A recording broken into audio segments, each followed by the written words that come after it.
Good day. Today, we're going to be talking about relationship and the factors that affect relationship in our modern day life or modern day society. And what are these factors that affect relationship? Why a lot of people are single, why a lot of people are having broken relationship, and why a lot of persons are not being in the mood or not being pressured or moved to have a relationship. So we're going to be looking at three main things. Number one, we have the family factor. Number two, we have the environmental factor. And number three, we have the personal factor. We're going to talk about family factors today. And family factors is divided into two parts, the male child and the female child. Now, we're going to be more specific about the female child because relationship is majorly controlled, and how a relationship would go is majorly controlled by the girl child or the female child. So now, a lot of these girls find it difficult to be in a relationship or maintain a relationship or have a good relationship because of the nature of their backgrounds, their family. Now, a lot of families have some standards. Some families have standards, some families have expectations, which hinders or would either affect in a positive way or affect in a negative way how a girl child should have their relationship. Let's talk about some families who have this ideology that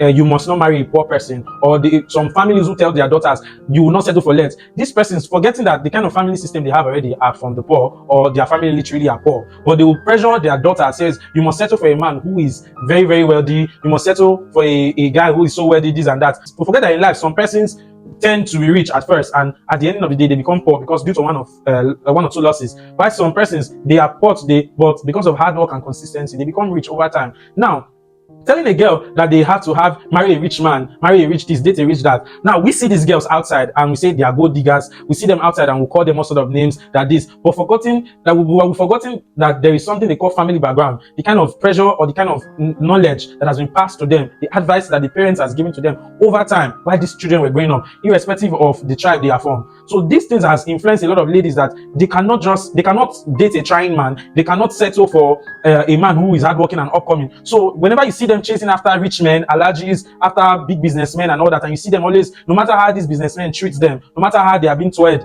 they stay in such relationship, even if they are being beaten, domestic violence and all that. You see these women still sitting in the same relationship. Why? Because there's a family that has set a standard that, as my daughter, you must marry a man that is so wealthy, you must marry a boy that is so doing well. So irrespective of even the nature of the work of the boy, whether it's being Yahoo, whether it's being is a fraudster rather in general, or whether it's being a big businessman, a ritualist or not, these ladies or these girls, they do not care. Why? Because there is something that they have placed in their mind that I would never settle for less. We have so much spoiled the dating system that would not feel anything that is not money or luxury, or it's not extravagant, it's not less. So this alone has affected so many ladies. That's why they always end up being in relationship that will destroy them. Whenever you're getting into a relationship, make sure you know the family background of the person. Make sure you ask questions. Dating, what's the whole essence of dating if not to be aware about certain information of whosoever you're interested in? You know, a lot of us take dating to be fun. We take it to be nights where we'll go out, just eat in a fancy restaurant, talk about stupid fantasies and expectations that would never be met, instead of actually getting to know those persons, bringing up meaningful conversations and trying to know those persons and what is your family like. Yes, a lot of persons will never open up on how their family is, but yes, take time. That's why you should not be in a rush in concluding to be in a relationship with persons, with different persons. Instead, take your time, allow the processes. Whosoever withholds information and keep telling you, oh, he keeps asking crap questions, she keep asking that question, she keeps saying this, you should know that such person is in haste, and you should take your step backward and avoid such relationship. I would advise, whenever you meet somebody, don't be in a rush to get the person laid, to take the person to your private altar or whatever. Take your step to know this person. Try and know where they are coming from, what kind of family they are from. I'm not talking to those girls in haste to get money or those boys in haste to get laid. I'm talking about people who actually want something genuine. Try and know where they are coming from. Try and know their expectation of this person in a relationship. Now we're going to be in a relationship. What are your expectations from me, or how do you see it? A lot of these families' expectations have limited a lot of girls from being self-sufficient for themselves. It has prevented them from actually becoming something successful. It has killed their potential. It has killed their skill. Their thinking faculty has been shortened.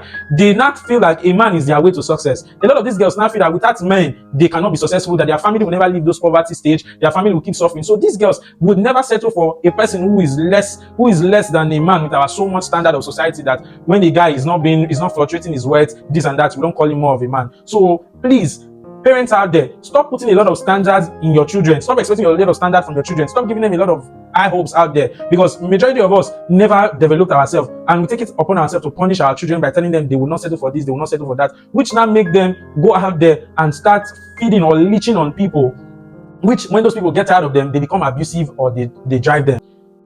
just some other day, I was in a boat ride, and the driver was telling me, Omo, this place, say he's so tired, he's so frustrated about the kind of children that people are breeding of this. I was like, Oga, why you talk so and all that? So he said that he just dropped off a ride of some secondary school girls that they were supposed to be going for their exam that morning. So he dropped them at the school. And while those girls were in the car, these are WAEC students. While they were in the car, the girls were busy changing to their secondary school uniform. So he discovered that these are just SS3 students writing their WAEC exam. And the call these girls were making with their parents, with their mother, were, mommy, we don't go to write our exam. And the next thing the mother said is, after our last night's go now, which on a Monday morning that this call was being made, our last night's go now, and the mother said, the boy try for us, so he give us so amount of money. He mentioned it, and the mother was like, oh, make una bring my own, make una bring my own, make sure make una bring my own, make una not finish am, we go get issue. And they say, mommy, you not trust us now, we go bring your own. So imagine those set of children getting into the university, and you see them jumping from one boy to the other, jumping from one Yahoo boy, one businessman to the other, one lecturer. You see them never being in school.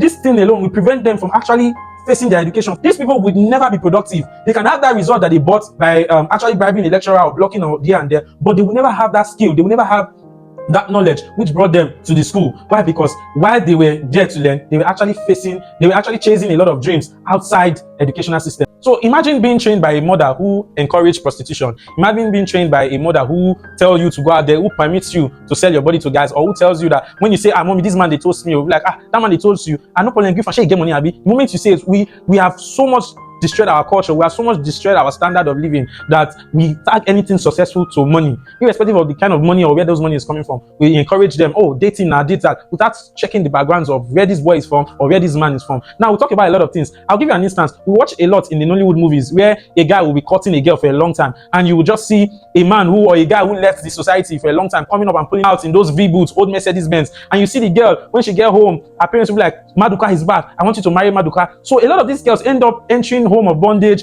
being killed or being whatsoever. Why? Because their parents actually sold them out for money. So please, parents out there, you need to do better. You need to start working on your girl child. You need to start telling them to find dignity, to find honor, and you need to start telling them that their integrity is what will push them forward, and they need to be self-made. Females don't consider ever becoming the next Elon Musk, or ever becoming the next first lady, or ever becoming something very influential, a CEO, and that. We don't see our ladies aspiring to be CEOs. We don't see a lot of us aspiring to be one tech business person. We all see ourselves that we want to be chairman and wife. We want to be a big girl. We want to get that ass done, that surgery. We all tend to focus on the wrong things of life. Instead of building, you tell a girl to learn skills nowadays, and everybody, sorry about this, everybody have to run to, they'll tell you they want to do lash, they want to do nails, front, and nobody wants to learn photography. Nobody wants to learn female king. Nobody wants to learn tailoring, fashion designing. Nobody wants to learn mechanic. Nobody wants to learn a lot of skills out there. Nobody wants to be a caterer, but you all out there saying you're a private chef experience, irrespective of how poor you are, irrespective of how poor your family is. Do not sell your children out there. Do not push your children out there to be forced into being prostitutes, to be forced into being so cheap that they appear so cheap with fake standards. These issues we're facing today, it's from the home. A lot of it is because of the standards and the kind of environment and kind of personalities these persons are seeing. So please, mommies and daddy, do better. You need to do better and work on your kids. Set good standard for them. Make them know that it's not just about marrying a rich guy tomorrow. It's not just about marrying a very wealthy person, but you yourself as a girl, you have to strive for a better education system. You have to go out there. You have to be something. You can be CEO. Being successful, being independent is not gender based. It's personal sacrifices. It's personal choices. So please, mommies and daddies, talk to your children. Build a better society for them by encouraging them into being better persons by themselves instead of selling them out. So with this, I know we'll be able to tackle the issues of family when it comes to relationship. And yes, don't forget to like, subscribe, follow, and hit that reshare button. Let your friends out there see it. Thank you. Catch you in part 2 where we'll be talking about the personal factors.